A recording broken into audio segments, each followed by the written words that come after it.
बिल्कुल, ये सारा प्रयास ग्लोबल रैंकिंग में हम हर साल हमारी रैंकिंग जो है ग्लोबल भी आगे बढ़ रही है और बहुत ही अच्छा हम लोग उसमें कर रहे हैं। और मुझे लगता है कि ये सारे संसाधनों के बाद और अच्छी लैब बनने के बाद निश्चित तौर पे ग्लोबल रैंकिंग में हमारा प्रयास है कि एक लंबा छलांग आईआईटी पटना लगाएगा आने वाले भविष्य में। प्लेसमेंट के रास्ते को हम लोगों ने बहुत सुगम किया है और उसके लिए एक सेंटर भी बना दिया है और उसके अंदर में विद्यार्थी, शिक्षक और वहाँ के जो एडमिनिस्ट्रेटर हैं, सारे लोग मिल कर के स्ट्रेटजी तैयार करते हैं। एक परिकल्पना ऐसी बनाते हैं जिससे हम ज़्यादा से ज़्यादा संख्या में कंपनियों को बुला पाएँ। और पिछले साल का रिकॉर्ड रहा है कि 90% से ऊपर विद्यार्थियों को कैंपस से प्लेसमेंट हुआ है और इस बार भी उसी तरह से हम लोग आगे बढ़ रहे हैं। और जितनी सारी बड़ी कंपनियां हैं वो यहाँ इस कैंपस में आना शुरू कर दी हैं, आ रही हैं लगातार, और कुछ नई कंपनियां भी धीरे धीरे आने का प्रयास कर रही हैं और उनसे साल हम लोग संपर्क में हैं। और उस संपर्क के कारण वो उनकी बड़ी अच्छी विचार है कि हम आकर के आपके विद्यार्थियों को लेंगे। तो कई 10 से 15% विद्यार्थियों को प्री प्लेसमेंट ऑफर मिल जाता है। जिस कंपनी में इंटर्नशिप करते हैं वही कंपनी उनकी को गुणवत्ता के आधार पे उन्हें रखने के लिए पहले ही ऑफर दे देते हैं कि हम आपको लेना चाहते हैं। तो ये बड़ा अच्छा है। पिछले साल देखे होंगे कि एमएससी के जो हमारे कोर्सेज चलते हैं फिजिक्स, केमिस्ट्री और मैथमेटिक्स के अंदर, उसके अंदर एमएससी के विद्यार्थियों का भी 100% प्लेसमेंट हुआ है।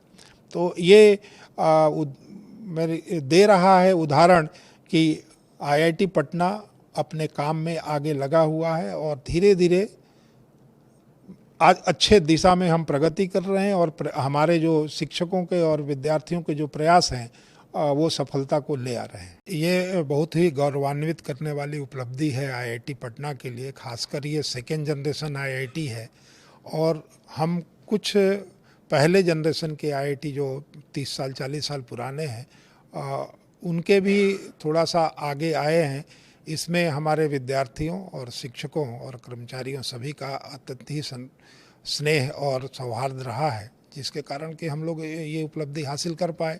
और एआई के क्षेत्र में बहुत सारे कार्य यहाँ हो रहे हैं और आपको जान के ये प्रसन्नता होगी कि बिहार सरकार ने भी हमें एक centre of excellence in AI के लिए सहमति प्रदान की है और उसकी स्वीकृति भी हो गई है, जो पिछले मंत्रिमंडल की बैठक हुई थी माननीय मुख्यमंत्री नीतीश कुमार जी के नेतृत्व में।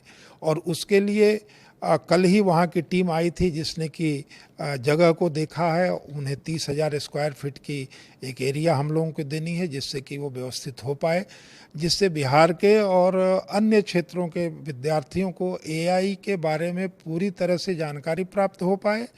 और एआई को हम लोग केवल जो है उच्च शिक्षा में नहीं, लेकिन हम माध्यमिक शिक्षा में भी ले जाने का आईआईटी के थ्रू प्रयास करेंगे। और अगल बगल के क्षेत्रों में हमारे जो विशेषज्ञ हैं, शिक्षक हैं, जो रिसर्च स्कॉलर हैं, जो पोस्ट डॉक्टरल फेलो हैं, वो सारे मिल कर के उनको इस विधा के बारे में बताएंगे, जिससे कि यहाँ की भाषा में यहाँ के जो वातावरण है उस आ पाएँ, जिससे कि आने वाले दिनों में किसी भी तरह की गलतफहमी नहीं हो और उनको एक एआई का बेस रहेगा तो उच्च शिक्षा में उनको बड़ा सहयोग मिलेगा। तो ये जो 5वीं रैंक है वो उसके लिए मैं सारे शिक्षकों को बधाई देता हूं और सारे विद्यार्थियों को, जिनके अथक प्रयास, परिश्रम और उनके अच्छे कंट्रीब्यूशन के कारण ये स्थान हम लोगों को मिला है।